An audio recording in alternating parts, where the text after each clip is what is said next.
Hello, I'm Christina. If this reading found you today, there could be something in it that you are meant to hear. I've asked Spirit to bring this to whomever needs to hear it when they need to hear it. So if anything resonates, please hit like and follow, and you can join this beautiful collective that I've been reading for. It is so much fun to connect with you all energetically. And today I'm kind of winging it because I didn't pull a card beforehand. Usually I do because I'm an anxious Nelly. That's not the right word. Nervous Nelly. I'm gonna see what happens. Oh, something already fell out. Queen of Cups, we pulled this yesterday. Are you staying steady? Are you staying steady like we talked about? Staying steady in your emotions, right? The Queen of Cups, she is on solid ground even though she's so in tune with her emotions. It's sort of like the perfect combination of being able to feel and witness your emotions without letting them take over, control you, right? Okay, let's see what we've got today. See what we've got. What's the energy? All right. Queen of Cups energy today. Very beautiful stuff. I have a feeling that's you all. I know I mentioned this last time, but this Queen of Cups, she has this sort of chalice, right? And you'll notice it's closed because she doesn't just give her heart energy away to just anybody. She knows how sacred it is. And I want you to be treating yourself the same way, okay? Let's see. Interesting. Okay, we've got the Four of Swords, which indicates a period of rest. And I think a lot of us have been feeling burnt out, been feeling very, wow. And then we've got the Nine of Pentacles and the Strength card. All right, let me take a look at this.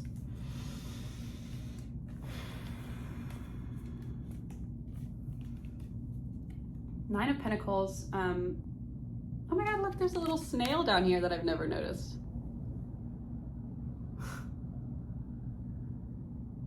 Okay, so Nine of Pentacles, abundant, very independent woman, you know, very in her element, in her garden. She's nurtured her garden, and look at the abundant rewards she's received. We've got Four of Swords, which is usually a period of rest. I think we're sort of in this, like, I mean, I know for me personally, this is a major transition period. And I think this oftentimes is sort of like the calm before the storm. We're about to wrap up this in between and kick off into the new, the new future. Queen of Cups and Strength though, like these are really powerhouse cards, okay? Especially because we've pulled Queen of Cups multiple times in a row. The Strength card, you can see the infinity up here. This is associated with the number 8. I've been seeing a lot of 8s. If you have as well, that could be your an angel number guiding you right now. Leo energy with the Strength, and then of course we've got this watery energy over here. There's a lot of strength in being able to,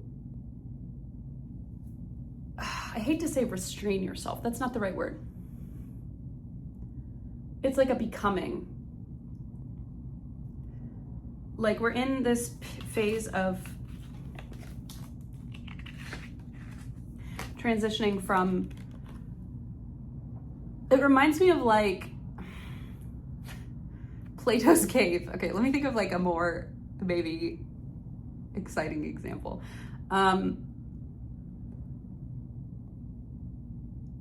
It's like Sleeping Beauty. I don't know. It's like when you come out from a sleep, or I was gonna say a coma. Oh my God, stop. We're waking up, okay? We're putting the rest in. It's the final hours of rest. That's really what I feel. This is oftentimes an urge to rest. I think we're in this transition phase. So if you are feeling activated and stressed, don't worry, it's temporary. We're all feeling it. The energy is shifting. We're heading in these like very self-becoming directions, especially with Queen of Cups, Strength, Nine of Pentacles. Are you kidding me? Like, you're nailing it. I just also get the sense that a lot of people are either moving or traveling. There's just been so much travel movement energy around me. I'm not moving, but like it's so strange. There's a bumblebee coming to say hi. Yeah, it's so strange. I've just been picking up on a lot of travel. I mean, maybe I'm sort of traveling soon, but I'm not moving. But there's something in the air about a shift, a travel, a move to a new location and environment. You know, actually, I'm excited about this deck. It's so funny too. I asked the universe, like, I'm teaching my daughter this. She's 4. I say to her, you know, the universe is abundant and limitless, so you can ask for whatever you want. And she was like, really? And I was like, yeah. As long as it's, you know, with love and integrity and your highest good. And she said, I want a purple candy. And I said, all right, great.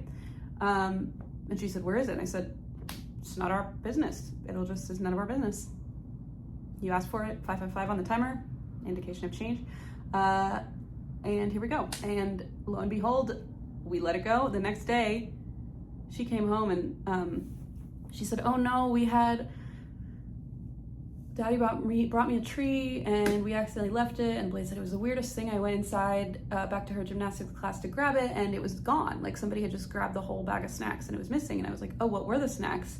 And she said, purple candies. And I said, Leona, you asked for a purple candy. And she was like, oh my gosh, the universe gave me one. And she had only had one when the bag was taken, which is so funny because I'm like, maybe next time we gotta ask, maybe she took the bag back, the universe, right? Maybe next time you gotta ask for a bag of purple candies. It's like she got the bag, but it was just so funny because she was like, whoa, I didn't even realize. So I think a lot of times things are kind of right in front of our face. Very 4 of Cups energy of like, it's so close you don't even see it.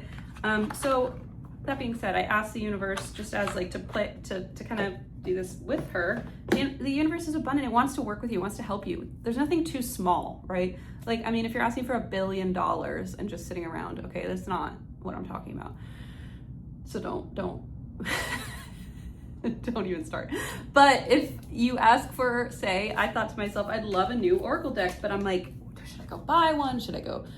Where should I go? Should I look online? And it was just so overwhelming. And then I thought, wait a minute, I'll just ask the universe to bring me one.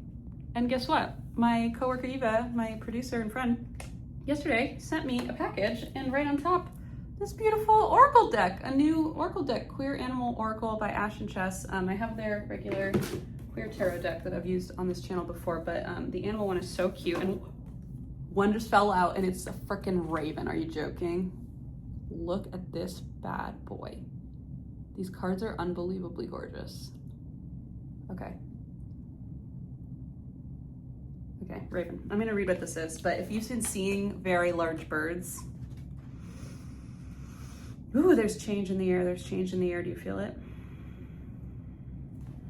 Okay. All right. Ooh, so many chills today. Things are happening. Leona pulled the praying mantis this morning. She was like, oh man, I wanted the bunny rabbit. Okay, where are you? Hello? Why am I like not good at this? Okay, hold on. Okay, I need to figure out how to do this. Here we go. I think it's probably, here it is, Raven. Okay. Intelligent, visionary, mimetic. Interesting. The raven is a massive bird, often seen playing in flight, soaring and tumbling through the air, or heard calling with its persistent caws. The raven is highly intelligent, learning by watching from above with an impressive memory. In flying high and looking down on the world, ravens get a new perspective that may lead to a deeper understanding of the world they live in. Be the raven. Zoom out. Look at the problem from a bird's eye view. We've been hearing a lot of that recently. Removing any previous emotion or experience. Look at the facts. Take the emotion out of it. Very Queen of Swords energy. Coming from a place of clarity. Queen of Cups, closing your emotional goblet and not letting people into it to access it. They can have their own goblet, okay? We all have our own emotional goblet. What's yours is yours. You don't need to spread it around, right? And some people are going to expect that of you, and it's going to be upsetting to them when you shift that, but it's important. Look at the facts. Put yourself in someone else's shoes. Can you see something from a new perspective? Are you able to understand something else better or someone else better? Yeah, this idea of looking from above, we've heard a lot recently, to kind of get like, to zoom out, right? And I think the zooming out is something that's been very helpful for me, especially when like those anxiety like takes hold, when anxiety takes hold, when sleepless nights are happening, when I feel like I'm gonna like freak, I don't know what to do. I'm like so dysregulated. Sometimes I zoom out and I just witness myself and I'm like, wow, look, there's me having a human experience. Wow, I'm really going through it right now, you know? Or like, wow, let's look at our body and feel, oh, I'm thirsty. Oh, my back hurts. Oh, I'm hungry. Oh, my leg is asleep. I'm an Aquarius rising and moon, so I'm very detached from my body a lot of the time. And so some of you might feel a need for grounding, a need for maybe, it's so hard not to spin out into the future, but I just want to take this moment to remind you that in the present moment is everything. All 11:11 on the timer, right as I looked up, all potential, all future, all past, everything is in the present moment. Future doesn't exist. Past is gone. This moment is it. That's time travel. This moment is time travel. Like when you're in this moment, when you feel where your feet are touching in your shoes or under your blanket or on the floor or in your socks or wherever they are, when you feel your feet where they are, feel your tongue in your mouth, look around, feel the breath in your nose. Is it cold? Is it warm? Are your shoulders tense? Relax your stomach muscles, take a breath. The world is unfolding in this exact moment. You don't have to rush anywhere. You don't have to push anything. This moment is perfect. Everything in this moment holds raw possibility. As long as you're able to align in this moment, come back to yourself, come back to your body. You're gonna rocket places, okay? I love that we pulled the Raven as the first card from this deck. How beautiful. Yeah, if you've been seeing birds of prey or big birds, we have the dragonfly upside down. That symbolizes rebirth. It also symbolizes like past lives, and dragonflies are amazing creatures. If you ever want to go down like entomology, I was gonna say rabbit hole, but I guess it's more like an anthill. That's a fun one to go down. Okay. Now, as kind of, this feels a little like scattered today, but I think that's maybe part of it, is like there's a struggle to, there are gnats everywhere in here. It's my plants. I've been reading for the first time Through the Looking Glass. I wanted to read it and I was like, oh, maybe I'll read it someday. And then I found, while I was cleaning my house, purging my house, emptying my home, an old book my friend had, one of my best friends from childhood, had given me when I turned 18, and it was Through the Looking Glass. And she had written a vintage version of the book. And I was like, okay, so I'm now reading that. And there's a little gnat in it that talks into her ear. I've never read Through the Looking Glass. Despite my shirt, which is from Aristocats, I'm not like a huge Disney buff. What did I call? I used some analogy instead of Plato's Cave earlier. That was also, Sleeping Beauty. I don't know. Okay, listen, what was I saying? This is what I'm saying. We're all over the place. Let's look at this card. 8. I told you, 8. Wow.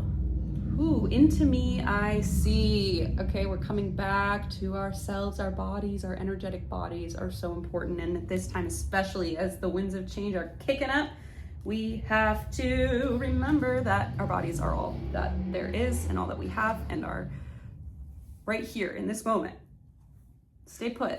Be the Queen of Cups. Don't let anyone drag you out of your throne, because they'll try with words, with bait, with asks and needs and neediness. And okay, this is water energy again, okay, with the Queen of Cups. All right, let's see what we've got. This is number 8, called Into Me I See. We've got 1444 on the timer. Key concepts, into me. That's the name. Into Me I See. Intimacy, trust in another, dropping shields and rigid boundaries to allow connection, the willingness to be vulnerable. At certain precious moments, you're called into a deep and meaningful connection with the world or another person. A magical affinity arises with the kind of intimacy that in turn encourages a greater understanding of yourself. The relationship acts as a mirror, helping you see your own patterns. What it reflects about you can further your own personal evolution. Now is the time to take a risk by connecting with another. Can you see how far you've come? Can you see what is still active within you that needs to change or heal? You will discover more about you, who you are, as you discover more about another. Even if you cannot possibly know what it's truly like to be in someone else's shoes. Didn't we just say that in the Raven card? Considering someone else's perspective, you can listen and learn. And that does not knock you off your throne, right? If you are just simply listening from a place of like love, you don't need to guard yourself. Don't let people knock you over. You have the ability to discern who in your life is worth exchanging energy with, right? And once you take the time to close your emotion goblet, your feelings goblet, the people who are able to match that will arrive. You'll make room for them, right? Excuse me. Confirmation, what do you call it? Indigestion. This concept applies beyond, my God, it's happening again. I wonder if I have to do a reading on, okay, I'm gonna do a reading right after this on incoming connections, because I have a sense that some of us, yeah, I'm gonna do a reading after this. I don't know. I'll link it, go find it, I have no idea. This concept applies beyond romantic connection. What do the dynamics in your closest friendships, work relationships, and families say about you? Yeah, so if you are having problems with a person, rather than pushing, setting boundaries, getting upset, take some time, do that Four of Swords, take that Four of Swords advice. Really see yourself. See your issues with this person as a reflection of yourself, because that really is what it is. Like what bothers you in another person is something typically that you feel you either have some maybe shadow work to do or something to say that could be that you're maybe avoiding, or you don't even want to necessarily admit to yourself, or feels too hard. When your relationships are predicated on honesty and caring, they are extraordinary opportunities for healing. How beautiful is that? If you're in a relationship that does not feel like it's heading toward healing, or that it is an act of healing in and of itself for the two parties in it, maybe reevaluate. Intimate relationships hold up a mirror of truth and reveal more treasures than you might ever expect. If you can look into it, take a risk. I also have been seeing a lot of mirror kind of imagery. I brought a mirror in the room today. Mirrors are very powerful. If you have like a mirror like this, like a scrying mirror, it's a really great meditative tool to just stare into kind of obsidian. And like, I have actually made one myself where I painted the glass of a small cheap picture frame black on both sides. You can make your own scrying mirror. That was a very manic night when I did that. If you can look into this mirror, take a risk and see everything as beautiful, even in its imperfections. Imagine how deep you could go. That's lovely. Okay, I'm really feeling that you need to maybe ground your energy a little bit. For me, smell really grounds me. So maybe there's like an essential oil or an incense or a candle, or just like fresh grass, something, coffee. That'll ground you, that'll bring you back to the moment. But if you're getting floaty, it's okay. We're all getting floaty. The world is freaking crazy right now, okay? So like, you're doing awesome, you're doing everything right. I don't want anyone to feel like they're not doing anything right. I'm gonna leave you with one final card, and then I don't think I have time today. Well, maybe. I'm gonna record one video about incoming connection, because I'm feeling some of us are hoping to hear that, and it didn't feel right for that video. So find that after this, and in the meantime, I'll pick one final card as a sort of goodbye message. Knight of Pentacles. Slow and steady wins the race. I know, it's like sucks, but it's true. You're the tortoise today, and you're gonna win the race. And I know it feels slow and steady, and it has felt slow and steady, But the universe wants you to know, your guides, spirit wants you to know that as long as you stay in this kind of seated position, as the stars go cuckoo bananas, as everybody goes haywire, as I can only imagine global things start to go even wackier than usual, hold your heart, stay with your heart. Don't let other people mess with it. Don't let other people take advantage of it, and love yourself above everything else. All right, so proud of you. See you later.